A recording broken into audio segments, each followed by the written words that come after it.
Hey, this is Dev, and you're listening to Strictly Between Us, radiotimes.com's Strictly Come Dancing podcast.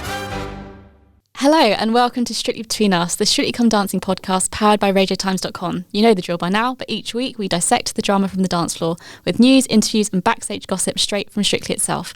I'm Kimberley Bond, radiotimes.com's entertainment correspondent and one of your hosts. Today I am joined by radiotimes.com's drama editor Eleanor Bley Griffiths. How are you doing, Eleanor? Pretty good, thanks. And we'll be looking at the scandal that was week 4, and it was a week that was as up and down as Calvin Fletcher's hips, with dramatic dance transformations, a Charleston to single ladies, and a completely shocking exit as Dev Griffin bid adieu to the dance floor. Eleanor, do you think the right person went? I mean, no, not really.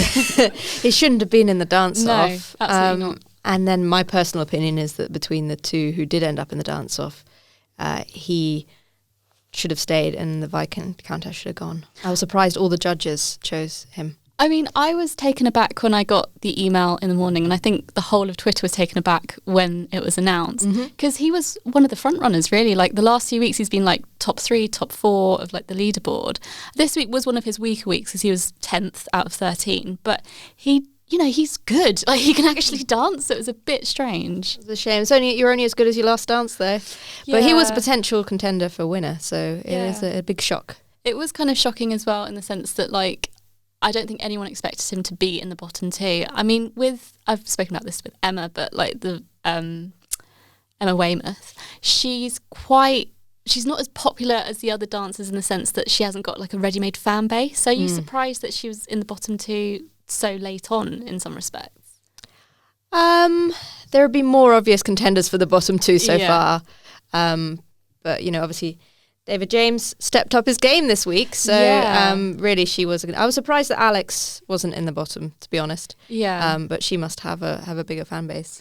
I mean, I think between the two of them, like you said, it was kind of surprising that the judges favoured her. Do you think as well that she kind of was lucky in the sense she had more of an upbeat dance? Because I always feel like what was it that she did? I think it was the jive to Kids in America. I think when she did a dance like that, she obviously put her heart into it, and it was quite nice to watch. Whilst I feel like Dev was a bit more subdued in his dance off. What do you think? I mean, I'm no dance expert, and I'm sure the judges saw things I didn't, but to me, I thought Emma Weymouth's dance was very reserved, considering that it was the jive. It was very... it didn't look like she was pouring everything in it, to me, that is. So I was surprised. Do you think the judges sometimes pick someone a bit more controversial to remain in order to kind of generate headlines? Ooh. Because I always wonder this, because if you look at things like The X Factor back in the day, obviously not now, but if you look at like Louis Walsh, I think he a few years ago chose to save like this awful girl band, sorry if they're listening, called the Conway Sisters over like someone who's quite a good singer, and the whole world kind of blew up about it. Do you think that it's something that Strictly judges do? I don't. I kind of dropped you right in the story. Thinking about that. No, I think on the whole they try and be fair, and obviously I don't always agree with the choice that they make. But I think they're probably trying to be fair, and I can't see any major advantage of keeping Emma in versus getting rid of Dev. Yeah. I mean, I was gutted for Diane, really. Yeah. At the end, the way she sobbed, when it was the last dance. It was quite an upbeat song as well. It was a song I really liked for their like final dance. Yeah. And then she just stood there and sobbed, and the camera kind of span around them. And Amy just legged it across the floor and just like, threw herself on them. But yes, I think she must have thought, having him, that he would be in a lot longer than he was. Yeah. And be quite upsetting. I mean, she made it to the final last year, so I think it must be quite a surprise for her to crash out. It's kind of like last week, Kevin crashed out with Annika, despite always making the final. Yeah, but by the time that he crashed out, he was absolutely expecting it. I think from the moment they heard that they were in the dance-off, he knew that they were going, because Annika, bless her heart, was practically walking the dance. So she just didn't want to be there anymore, bless her. So we're surprised. It turns out everyone else is surprised, because radiotimes.com ran a poll on Twitter as soon as the exit was announced, and 89% said the wrong couple were sent packing. And interesting. It blew up our Twitter page. Like, when I posted last night, we got so in total, I think at the moment we have 252 comments on that post saying that it's wrong, they shouldn't have left. But it's kind of like a surprise in the sense that people obviously got really invested in this, and the fact that 90% almost of people thought they should have stayed. Actually, I also feel sorry for Emma Weymouth because it's not her fault that they saved her. And she now, I worry there'll be a backlash against her, that people will hold it against her that she stayed when they feel she shouldn't. Yeah. And she'll struggle with that. My issue with that is that I don't think either of them really should have been in the dance-off. No. But particularly, I think that the fact that they were there, people were complaining that we're there, but at the same time, they were there for a reason in the sense that people didn't vote for them. Yeah. Yeah, which is kind of like, it's free. You can do it online. It's free to vote. So I kind of feel like there has been backlash, but at the same time, we only have ourselves to blame because we could have voted. And it is when they have these shock results, it is a reminder that you've got to vote if you want to have an opinion. You've got to do it. I don't think Dev was that happy to have been voted out. No. No. When he left, he said, quote, "I am not going to lie, I am absolutely gutted, but learning how to dance, hanging out with Diane and the other pros and celebs, I've absolutely loved it." What did you make of his unhappy face? I think that his exit was a surprise to him as well. Yeah. And he probably was genuinely having fun because he has turned out to be a fantastic dancer. Yeah. And it's a shame that we won't get to see any more of him. No, I'm kind of gutted as well because I don't think his cha-cha was that bad. I think he did have quite a lot of rhythm in it, and I think it's a shame for us to lose him, really. It's kind of like Aston in week 4 in 2017 when he left. Good memory. Yeah, I think. Yeah. I say this is probably obviously wrong, but yeah, it was just really sad that he left as well because he was a favourite to win, him and Jeanette, and they left so early. Why do you think that we get so angry about this? Because we care so much, and because it is that balance between it being a talent show and a popularity thing, where it's it's not just the judges' scores, it's how popular they are with us. Yeah, and so it's that kind of balance, but yeah. So there were reports in the Sun newspaper that a number of people had tried to vote for Dev but had failed to get through on the phone lines. RadioTimes.com have contacted both the BBC and the team at Strictly for comment, but as we went to record, we had yet to hear back. A source from the BBC told The Sun the phone line blockages impacted all contestants equally and that the likelihood of getting through was not dependent upon the celebrity fans wanted to vote for. Again, like I said before, this doesn't sit well with me because you can always vote online. There's nothing stopping people from voting online. You can always just go online and vote. So the fact that whether they got through or not, I mean, I doubt it would have affected it in the long grand scheme of things. Yeah, and I mean, as they say, it would affect everyone. I can't see a way that it would affect one more than the other. No. Yes. But I would be... It's my prediction that Dev will be in the Christmas special and that he will win it. I think like Dev, obviously this kind of been a boost for him because it kind of shows how popular he was in the sense that people didn't want him to leave. And Strictly is always a career He boost. must be feeling pleased about the way that people have reacted. At least that's some comfort probably this morning. So the two that kind of got away this week was Alex, who did the tango, and Will Bailey, who did the foxtrot. What do you kind of make of those two? Alex is just hesitant, isn't she? She's just very hesitant in all her dances. And it's nice to see someone who's a complete beginner having a go. I don't think she's a natural dancer. No. And I would be surprised if she does go much further. But, she's doing her best. Yeah. And it's nice to see Neil have a partner. Yeah, I think that's kind of is helping them a bit because Neil has not had a partner for years. This is his first time at having a partner, and I think he's quite popular in the sense that people root for him. So I think that will probably see them through further than maybe they... And also she seems lovely. Yeah, obviously. She seems really nice as well, and she does try her best, which you can tell. And there has been like I feel like a slight improvement in her dances. Like she got 4 from Craig this week, but I do feel that was quite harsh. And I feel that she actually is doing quite well. So I think that's probably seeing her through the fact that you can see that she's trying quite hard. I mean, we've said on this podcast before, with people like James Cracknell, he looked terrified and wasn't great. He looked like he wanted to be put out of his misery and voted off. No, I mean, he just looked miserable the whole time. So I'm not surprised that he left. But I think with Alex Scott, you can tell she's really enjoying it. And she's partnered with Neil, who obviously is quite new in the sense that he's never had a proper partner before. So I think that's probably seeing them quite a long way. What do you think of Will Bailey? Why do you think he avoided the dance-off despite being in 12th place?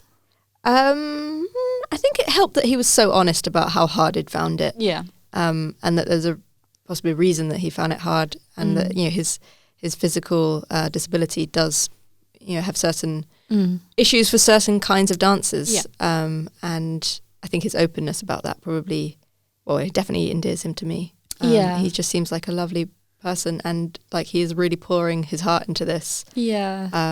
And it's so nice to see the progress that he's making. But foxtrot wasn't his dance, as he kept saying. Yeah. So, yeah. I mean, everyone has a dance which they struggle with. His was the foxtrot. But I think on the flip side of that, there's people who excel at certain dances. If we look at Karim and his tango. Oh my goodness. I know, he had 2 10s. He topped the leaderboard. What do you make of his dance? I mean, it was great, wasn't it? Yes. No? I'm torn because he was the last of the night, and I knew it was good when I was watching it. I was like, I know nothing about dance, but I knew it was a really good dance because of the way like his face was and the way he moved, and obviously the judges' reactions. I just knew he was going to get a 10. But I don't know if he was better than Kelvin, because that's the thing. I don't know if I'm just I do blinded. think the scoring was all over the place. Yeah, on Saturday night. I was coming to that. The scoring this week was madness. So I think with Dev, I think he was potentially hindered by the fact, I think he was third or fourth. He was quite early on in the night, I think. And so therefore, was he? I think so. Yes, I've said I think that. so, I'm yeah. like, because of that, I think he had more of a baseline score in the sense that people couldn't really compare him to others. He only had 2 other dancers before him, so the judges couldn't really compare to later on in the night. Because if you look at things like, I don't know, if you look at Mike Bushell, he got 9 and 8s and stuff. Was he actually better than Dev? I'm doubtful. But I think because the judges saw him later and saw more of an improvement, they decided to be more generous in their marks. What did you Also think? because, I mean, watching, to be honest, Dev's dance was a little boring. Whereas Mike and Katja's dance was wonderful to watch. It was just like a lot of fun. Yeah. So, yeah. I'm 100% with you. I have a weird obsession and crush with Mike Bushell. I never thought I'd ever have a crush on Mike Bushell, but here we are. And there's something about the 2 of them, him and Katja, that, I don't know, I just get like big hen-do energy. Like they just seem like loads of fun. Like I'd want Mike Bushell to do his Magic Mike routine at my wedding, if I'm honest. Wow. Because it's just fun, and he knows he's crap in the sense that he's kind of like whatever, and therefore he just goes for it. Like he knows he's stupid sometimes with how he looks and stuff, but he just goes for it. Like when he whipped off his fireman's costume last week. It wasn't half bad. There No. was actually a lot of technique in there. It was a very fast song. He did a pretty good job. I mean, he did the quick step to Come On Eileen, which is great amazing. song. I mean, I think that as well. I mentioned this last week. I do think the song does impact you. Absolutely. I think if you've got a good song which you can clap along to, you're more likely to be endeared towards that dancer. And Dev and Diane danced to a Sam Smith song, which is a bit slower and a bit more subdued, which I think made them a bit... They're up against Kids in America, which is a tune. Exactly. So I think when you've got a song that kind of brings the energy down, unless you are sensational, then you're not going to necessarily get the support that you may well deserve. So with Karim, his tango was amazing. I think because... What was the song he did it to? It was Paradise by George Ezra. See, that's like a really upbeat song. Like, so I think that that helped him kind of get the marks he did. Mm-hmm. But whether I thought it was worth a 38, I don't know. What do you make? Because I know you enjoyed it. Maybe I was just pleased to get to the end of the night because they are long episodes at the moment. Yeah. But I enjoyed it, and I think he's great as well. Just yeah. I suppose you have to have a lot of energy to be a CBeebies presenter. But yeah. Wow, he's got a lot of energy. He was really good, and I think as well it was even more amazing, him doing what he did, was the fact that he had been sick throughout the week. He missed his slot on It Takes Two because he had the flu. Oh, Amy had the flu. So the fact they managed to pull that off, despite obviously chucking up in their spare time, is somewhat amazing. So I do think in some respects they deserve what they got. But at the same time, I just love Kelvin so much. What do you think of, here's a question for you, what do you think of all the judges lusting over Kelvin? So Male objectification? So I see where they're coming from. I think if they'd done it to, I don't know, Emma Weymouth, it'd be a bit uncomfortable. Yeah. But it was the rumba, and it was quite a sexy dance. So I do kind of understand that whole kind of fanning yourself. Because I am obsessed with Kelvin. I think I've made that really clear on this podcast that I am totally in love with him. I hadn't noticed. But I'm kind of really jealous of Emma, our news editor, because she texted me last night. She's like, guess who just followed me on Twitter? And I was like, who? And she was like, Kelvin. And I was like, I've interviewed Kelvin now twice and he doesn't even know who I am. But to be fair, half my friends don't even follow me on Twitter, let alone celebrities who I fancy. So I'm not that surprised. But yeah, I just think he was fantastic. I watched that and I was just like in awe of it. Yeah, he was very good. I enjoyed Motsi saying to her sister Oti, get your hands off my sister. It was a little bit kind of like, yeah, it was a really, really full-on dance. It was a really sexy dance. And it was just nice to see a return of Kelvin Fletcher's hips, if I'm honest. I've missed them since week 1. So I think, if I'm honest as well, that rumba was stronger than his Charleston last week, because his Charleston got 2 10s and topped the leaderboard. But I just thought it was a bit, as we mentioned last week, it was a bit clunky in terms of the way it wasn't a particularly fluid dance, especially when it came to the lifts. I think the way they kind of came out, those lifts were a little bit clunky and a little bit stilted. Whilst I think this one was a lot more fluid. And I mean, if the judges are lost for words, I feel like that alone should be worth a 10. The fact that he didn't get a single 10 and he got 4 9s obviously is a great score, but isn't reflective of how I think they thought the dance was in that sense. So it's an odd one, but at the same time it possibly might work in his favour, because a lot of people who do really well at the beginning end up going out or making it to the final and not winning because they're too good too soon. Yeah. So Kelvin's very good, but it's possibly good that he doesn't top the leaderboard every time. Yeah, I mean, it doesn't endear him to the public. No, it doesn't. And it does get quite boring if someone is constantly at the top, because you lose the will to vote for them. Like if you look at Alexandra Burke, she was fantastic, and therefore you stop wanting to vote for her because you knew she'd kind of go through. Yeah. But at the same time, I just want to see more of Kelvin all the time. Like, I'm obsessed with him to the point it's a little bit weird. But yeah, it was like you said, it was a strange week for scoring, because it didn't seem to really work, in the sense that I feel like some people were more harshly judged than others. But on that, it was a comeback week for David James, who actually did really, really well with his quick step. Really enjoyed it. Yeah. I think he found his dance. He found his rhythm eventually. It's like week 4, but he's done it. Like, he was fantastic. Yeah. I mean, I wouldn't count on him staying up there. No. Because, I think it might, it's possibly, well, it depends what he gets next week. Yeah. But he is making huge progress, and looks like he's just loosening up a bit and enjoying it a bit more. Yeah, I think he's getting used to the swing of things a bit more, I think. Because week 2 with his, or was it week 3 with his Paso Doble was quite weak. I think it was week 2. It wasn't the strongest Paso Doble, and it's got one of the worst marks that Strictly ever saw. So that transformation for him to be, fairly, he was 8th place on the leaderboard with 28. It was amazing to see someone come on, and that's kind of what Strictly's about, that kind of journey. Yeah. Because before, he was just consistently bad, and now he's kind of really come into himself, which is, I would argue, is a bit more interesting than seeing someone like Karim or Kelvin constantly top the leaderboard. Yes, absolutely, yeah. And how about Emma and Anton? That was a emotional dance. Yeah, I think she was good. It was an interesting song, Send in the Clowns, but I think it was quite, she got quite emotional because she dedicated it to her nan, I think, at the end, which was nice. Because I know that Saffron did that as well. Yes, yeah. But yeah, she got very emotional, and it was quite a serene dance. She was third on the leaderboard. I think this is the highest she's been, and she got her highest score, 35. So I think she's really coming into herself as quite a contender, especially because before, and with Anton having consistently had duffers for years, for him to actually get a fairly good dancer was quite nice. Yeah. And with quite favoured professionals like Kevin having now gone, and now Diane's gone, I think this stands him in a real good stead of getting to the final. What do you think? Oh, absolutely, yeah. I think she has been very good, and they're a kind of charismatic couple, as it were. And yeah, potential final material. And yeah.